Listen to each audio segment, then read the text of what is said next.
Unyil punya tebak-tebakan nih. Buah apa yang selalu disebut-sebut orang Amerika? Jawabannya buah bahasa Inggris. Gak cuma buat bahan tebak-tebakan iseng aja. Buah yang mau Unyil bahas hari ini punya banyak potensi buat dikembangkan jadi berbagai olahan. Yuk, langsung aja kita kepoin. Kita kemon.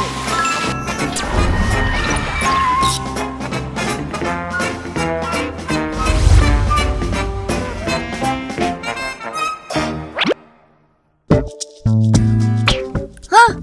Loh. Kok jeruknya langsung dimakan bulat-bulat sama kulitnya gitu sih? Bukannya pahit ya? Manis. Ternyata nggak pahit kok. Kenalin nih, namanya jeruk nagami. Atau sebutan lainnya, jeruk kumquat. Bentuknya mungil dan oval. Keunikan jeruk nagami, kulitnya bisa dikonsumsi langsung karena punya rasa yang manis. Istimewanya lagi, nggak ada biji sama sekali loh.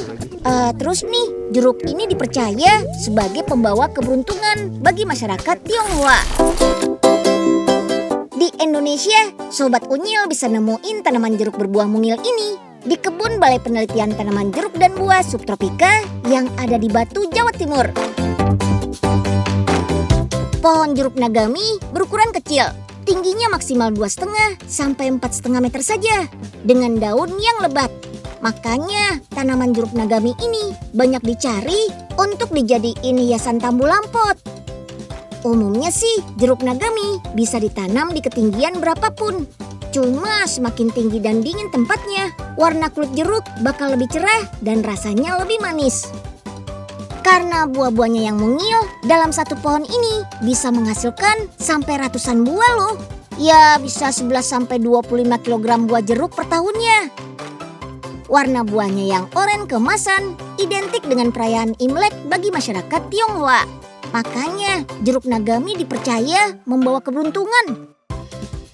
Walaupun kulitnya sangat manis buat dimakan langsung, daging buahnya malah lebih cenderung asam. Selain enak bisa dimakan langsung, jeruk nagami juga cocok dibuat olahan-olahan nikmat yang kaya vitamin C. Kayak manisan, marmelat, sampai sabun juga bisa loh. Buat bikin marmelat, jeruk diperas buat diambil sarinya dulu. Lalu sisa kulitnya yang punya rasa manis diiris-iris tipis seperti ini. Masak sari jeruk sambil ditambahkan gula yang dicampur sama bubuk jeli dan pektin selai. Aduk-aduk terus sampai mengental. Terakhir tinggal dikasih isian kulit jeruk nagaminya deh. Wow, simple banget kan? Dalam kondisi segar, jeruk nagami bisa tahan sampai 2 minggu. Biar bisa disimpan lebih lama, paling sering dijadiin selai marmelat seperti ini. Kandungan asam askorbat alami dari vitamin C-nya yang bersifat antioksidan bisa menjadi pengawet alami. Irisan kulit nagami utuh bikin selai marmelat punya tekstur garing kres-kres pas dimakan tuh. Yummy! Di masa pandemi COVID-19, kita butuh meningkatkan imun nih.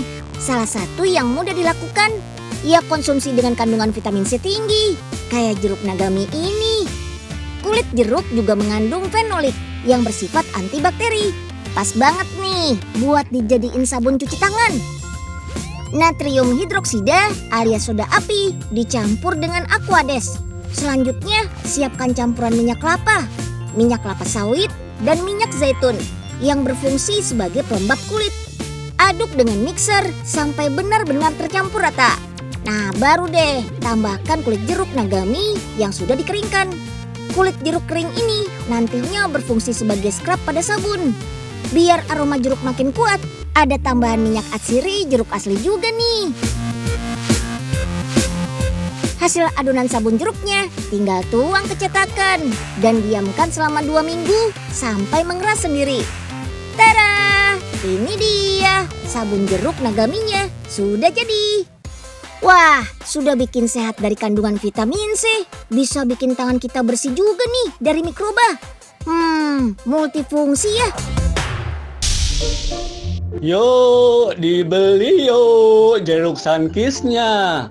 Murah, nggak nyampe ceban sekilonya. Wah, pas banget Embul pengen yang seger-seger nih. Mana warnanya cerah banget begini lagi.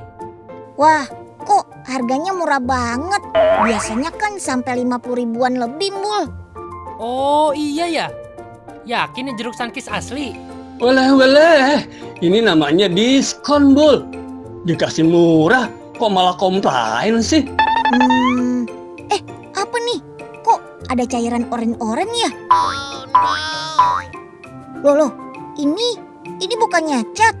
Wah, Pak Enyeng nipu kita nih Nyil. Ini sih jeruk Sunkist abal-abal. Oranye dicat sendiri sama Pak Enyeng. Nah, kalau buah yang ini kulitnya centil, pakai dibedakin segala. Yap, buah kesemek. Banyak yang ngasih julukan kesemek dengan sebutan buah genit. Wah, lucu juga ya. Buah asli Tiongkok ini ternyata sudah ditanam sejak ratusan tahun lalu loh. Di Indonesia ada beberapa daerah yang dikenal sebagai penghasil buah dewa ini. Salah satu yang punya kualitas unggul berasal dari daerah Batu, Jawa Timur. Di sini pohon buah kesemek banyak dijumpai di sekitar perumahan penduduk. Masa panen buah kesemek hanya setahun sekali, dimulai bulan April sampai pertengahan Juni. Buah yang sudah siap panen ditandai warna kulitnya yang sudah kekuningan. Kalau dilihat sekilas sih mirip seperti tomat loh.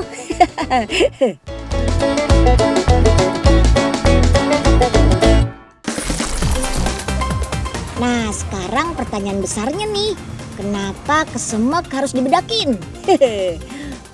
Buah kesemek tuh rasanya sepat. Untuk menghilangkan rasa sepat, butuh direndam dalam larutan kapur putih selama sehari penuh. Kalau di Jepang, buah kesemek kebanyakan dikeringkan secara alami dengan cara dijemur untuk menghilangkan rasa sepatnya. Sekarang sih, petani kesemek di sini sudah menemukan teknik baru tanpa perlu menggunakan larutan air kapur lagi. Dengan begini, hasil buah kesemek punya tampilan yang bersih dan kulit yang lebih mengkilap. Buah kesemek punya banyak kandungan air dengan daging buah yang padat, renyah, dan lembut.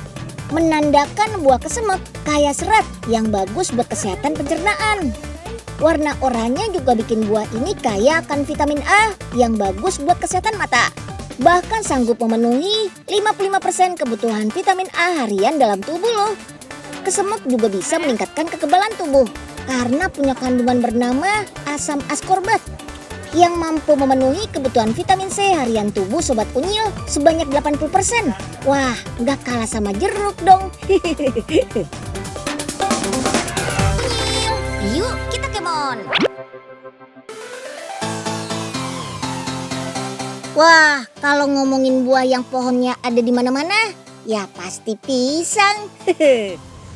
Nah, pisang kepok lebih enak kalau diolah daripada dimakan langsung. Pisang mentah biasanya diolah jadi keripik. Kalau keripik yang ini beda loh, karena menggunakan pisang kepok matang, bentuknya nggak tipis-tipis kayak keripik. Ya udah, Unyil ajak langsung deh ke rumah produksinya yang ada di daerah Batu, Provinsi Jawa Timur. Come on! Ini dia bahan utamanya, pisang kepok kuning. Biasanya pisang kepok yang baru datang didiamkan dulu beberapa hari sampai benar-benar matang sempurna. Kalau sudah matang, pisang berwarna kuning terang merata di seluruh kulitnya. Lanjut ke prosesnya nih.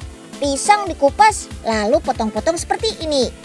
Pisang kepok dipilih karena ukurannya yang besar dengan tekstur buah yang lebih padat. Jadi cocok dibuat keripik buah ketimbang pisang-pisang jenis lainnya. Pisang kepok yang sudah matang seperti ini bakal punya rasa yang lebih manis. Teksturnya yang lebih keras menandakan pisang kepok mengandung banyak serat dan pati dari dua macam karbohidrat, yaitu amilosa dan amilopektin. Habis dipotong, lanjut deh dicuci buat menghilangkan getah-getah yang ada, supaya bisa mengurangi rasa sepat dan pahit dari si pisang. Oke, sudah bersih nih. Tinggal masukkan ke dalam lemari pendingin sampai membeku. Proses pembekuan dilakukan selama sehari semalam. Teknik inilah yang bikin keripik pisang jadi lebih crispy alias garing. Potongan-potongan pisang yang sudah beku selanjutnya bakal langsung dibawa ke proses pemasakan. Ini dia yang spesial dari proses pemasakan di sini, yaitu menggunakan mesin vacuum frying. Dengan teknik vacuum frying, seluruh potongan pisang kepok yang masih beku langsung digoreng dalam keadaan tertutup. Tekanan udara dan suhu pemasakannya dibuat rendah. Beda kan dengan keripik yang biasanya digoreng dengan minyak panas. Mesin vacuum frying bakal bekerja dengan cara menghisap kadar air agar pori-pori daging buah atau sayur tidak cepat menutup. Kadar air dalam buah yang diserap dengan sempurna menghasilkan produk kering dan renyah, tapi nggak merusak nutrisi, rasa, dan warna. Wah, tuh kan, pas sudah jadi bentuknya masih utuh dan lebih mirip sama buah-buahan yang dikeringkan.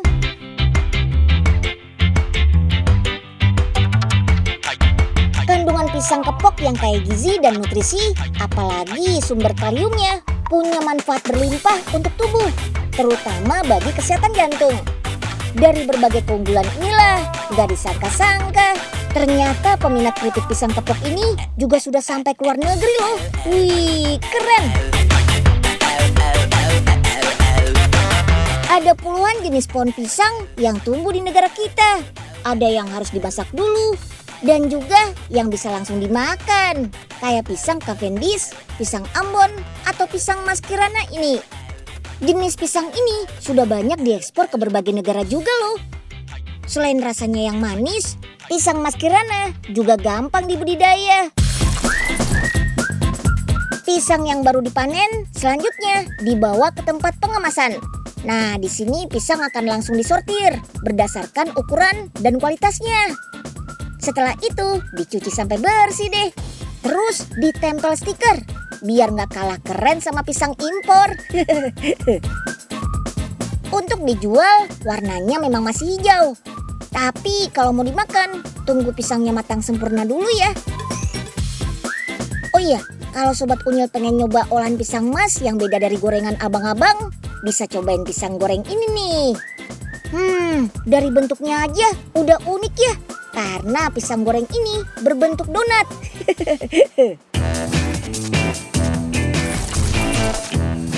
Pisang goreng ini menggunakan bahan adonan yang berasal dari tepung berkualitas.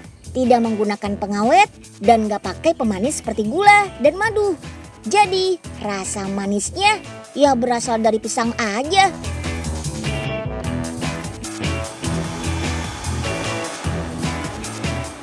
Nah, meski nggak pakai pemanis, rasa manisnya pisang goreng ini bisa keluar karena ada teknik cara penggorengan khusus. Kalau dilihat, tampilan pisang goreng ini lebih coklat, seperti agak gosong pada lapisan tepungnya. Kalau bentuk originalnya, jadi mirip seperti gemblong ya. Begitu dibelah, dalamnya agak kopong, seperti bola ubi. Dengan teknik penggorengan khusus, kita tetap mendapatkan nutrisi dari buah pisangnya, seperti protein, karbohidrat, kalsium, dan zat besi. Selain buah pisang, jantung pisang juga memiliki banyak manfaat yang baik loh untuk tubuh. Jantung pisang merupakan bunga pisang yang di dalamnya terdapat bakal buah pisang. Bunga yang satu ini sering disepelekan, bahkan dibuang karena banyak yang menganggap mengganggu pertumbuhan pisang. Padahal meskipun remeh, jantung pisang ini punya kandungan nutrisi yang sangat baik loh. Kalau biasanya jantung pisang hanya disajikan ditumis dan biasa ditemukan pada makanan khas Jawa Barat. Kali ini kita mau bikin olahan stik dari jantung pisang. Wih, ayo deh kita kemon. Bersihkan jantung pisangnya ya. Kupas kelopak luar jantung pisang yang berwarna merah sampai tinggal bagian dalamnya yang berwarna putih kemerahan. Lanjut, kita potong kecil-kecil supaya jantung pisang mudah dibentuk menyerupai daging sapi. Selanjutnya, beri air, lalu rendam dengan garam dan lemon selama 3 jam. Tada! Getah yang terdapat dalam jantung pisang akan hilang seketika. Garam berfungsi untuk menghambat bakteri dan mencegah pembusukan makanan. Selain itu, garam juga melindungi makanan dari ragi dan jamur. Sekarang kita tumis dulu nih bawang putih dan cabai hijau. Cabai hijau akan membuat tampilan stik menjadi lebih berwarna. Belum apa-apa, wanginya sudah tercium nih. Masukkan jantung pisang yang sudah direndam tadi ya. Lalu berikan bumbu sesuai dengan selera. Tumis hingga jantung pisang berubah warna menjadi coklat. Tambahkan olahan kentang sebagai campurannya.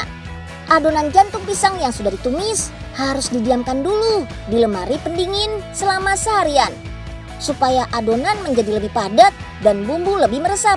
Nah, sudah ada nih adonan yang siap diolah. Yuk kita bentuk adonan menjadi persegi panjang. Biar mirip kayak potongan daging. Lalu campur dengan tepung terigu dan adukan telur. Oh iya, nggak semua jantung pisang bisa dikonsumsi ya. Biasanya sih jantung pisang klutuk, jantung pisang raja bulu, dan jantung pisang raja siam yang bisa diolah jadi makanan. Tepung terigu akan membuat olahan stik menjadi gurih. Panggang hingga warna stik jantung pisang berubah menjadi kecoklatan.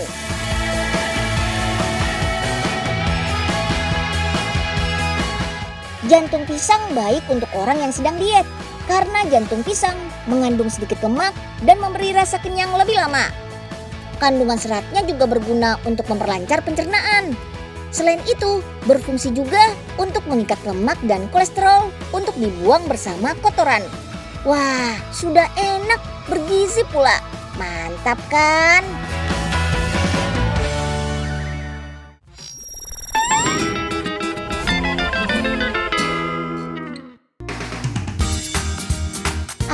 Unyil suka banget nih makan pisang.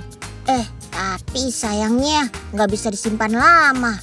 Wah, kenapa Nyil? Karsa, kok pisang Unyil di rumah cepet banget ya busuknya? Padahal baru beli kemarin. Oh, kalau itu gini aja Nyil. Waktu beli, pilih aja pisang yang setengah matang. Warnanya masih sedikit hijau, kulitnya mulus dan bersih. Terus, disimpannya juga harus terpisah dengan buah-buahan lainnya. Lebih baik digantung supaya tidak cepat menghitam dan busuk. Kita juga bisa membungkus bonggolnya dengan plastik atau lakban supaya nggak ada udara yang masuk. Oh, gitu ya Karsa. Ternyata caranya gampang ya. Oke deh kalau gitu. Terima kasih ya Kak buat infonya. Unyil mau lakuin tips dari Karsa dulu deh. Dadah Karsa. Rasa asam segar buah kedondong pas banget nih buat diolah jadi rujak, asinan, ataupun manisan. Sebagai buah yang bisa dijumpai sepanjang tahun, kedondong bisa juga loh diolah jadi kek lembut bercita rasa manis. Keknya jadi ada asam-asam segarnya gitu deh. Kandungan vitamin C pada kedondong juga tinggi, pas banget untuk membantu menjaga kesehatan kita. Ya udah, langsung saja yuk kita olah kedondongnya. Yuk, kita kemon. Setelah dikupas dan dipotong, kedondong kita haluskan dengan mesin juicer ini. Jadi, ampas dan sari kedondong sudah otomatis terpisah. Buat isian cake-nya, kita parut daging buah kedondongnya. Selain kaya vitamin C, buah kedondong juga mengandung banyak serat. Jadi bagus banget untuk menjaga kesehatan pencernaan. Oke deh, kita sudah bisa mulai deh bikin cake kedondongnya. Yuk kita mulai mixing gula halus dan margarinnya dulu. Setelah tercampur rata, kita tambahkan kuning telurnya dulu ya. Aduk-aduk sebentar, baru deh kita masukkan putih telurnya. Lalu bisa kita masukkan tepung terigu yang sudah ditambahkan vanili, garam, dan baking powder. Terakhir kita masukkan deh sari dan parutan buah kedondongnya. Sari kedondongnya jangan banyak-banyak ya, biar adonan cake-nya tidak terlalu basah. Oke deh, adonannya sudah siap dipindahkan ke loyang nih. Tinggal kita oven selama 30 menit dengan suhu 180 derajat Celcius. Tada, sudah matang nih cake kedondongnya. Tapi jangan dimakan dulu ya. Kita mau buat lapisan glaze atau icing sebagai toppingnya. Kalau biasanya adonan glaze menggunakan lemon, kali ini kita pakai kedondong. Mantap! Gampang kok bikinnya. Tinggal kita campur aja gula halus dan jus kedondongnya. Aduk deh sampai rata dan mengental seperti ini. Nah, saatnya kita tuang. Aduh, Unyil jadi ngiler nih ngeliatnya. Terakhir kita tambahkan potongan manisan kedondong sebagai pemanis. Kandungan vitamin A pada kedondong juga bagus untuk kesehatan mata. Selain itu, kedondong juga kaya akan kalsium yang bisa membantu menjaga kesehatan jantung. Wih, mantap! Yuk, kita kemon! Buah-buahan terbukti kaya kandungan vitamin dan mineral ya, yang baik untuk kesehatan kita. Apalagi kalau dikreasikan jadi berbagai olahan. Gak cuma sehat, tapi juga mendatangkan cuan. Ya, siapa tahu setelah nonton tayangan hari ini, Sobat Unyil mau iseng-iseng mengolah buah yang akhirnya jadi sumber rezeki. Oke, sampai jumpa di episode berikutnya ya. Dah.